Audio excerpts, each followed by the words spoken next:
Sa punto po itong makakausap natin sa telepono si Gabriela Party List Representative Lisa Masa. Magandang tanghali po, Congresswoman. CPR kang help po ito. Yes, magandang tanghali, Tia. Kung nakausap niyo na po ba si Katrina Halili tungkol sa kung anong hakbang yung kanyang gagawin, kaugnay po sa malumabas na sex video daw nila ni Dr. Hayden Ko? Hindi ko pa siya personal na nakausap, although alam ko na gusto nga niya makipagkita, pero yung kanyang abogado, nakausap ko na. Ano hong naging pag-uusap po ninyo nung kanyang abogado? Ang alam ko ay nakahanda silang magsampa ng kaso o reklamo sa mga kinaukulan na ehensya. At ano po yung kanilang hinihingi suporta mula po sa inyong grupo sa Gabriela? Siyempre, dahil ang aming grupo ay advocacy group, kaugnay ng mga karapatan at kagalingan ng mga kababaihan, kaya't ang siguro sa minimum ay yung moral na suporta doon kay Katrina. At ako naman bilang mambabatas ay kailangan talagang asikasuhin itong na mabigyan ng proteksyon itong mga kababaihan na nagiging biktima ng mga ganitong klaseng mga sex videos. Kasi alam mo, Pia, hindi lamang ito isa at hindi lamang kauna-unahan na kaso. Marami na rin, may ilan na rin kaso ang Gabriela na lumapit din sa amin kaugnay ng similar circumstance, no, na mayroong mga nagbibideo ng sexual acts, tapos pinapakalat, mayroon pang isang kaso ng nagang-rape siya, tapos yung mismong act ng rape ay pinakalat at binebenta sa Quiapo.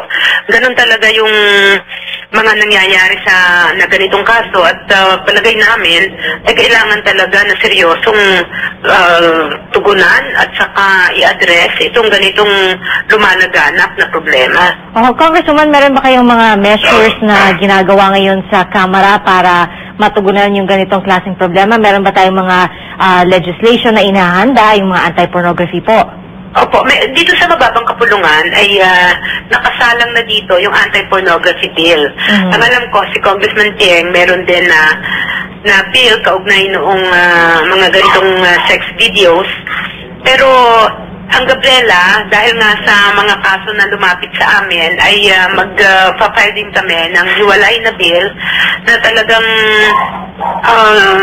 may inputs yung mga biktima, tapos yung mga feminist lawyers na kaugnay namin, at saka yung media. Dahil palagay namin importante na concerted effort at yung inputs ng iba't ibang mga sektor ay kailangan para mabuo yung talagang angkop na hakbang legislative action kaugnay ng ganitong klaseng mga pang-aabuso sa mga kababaihan.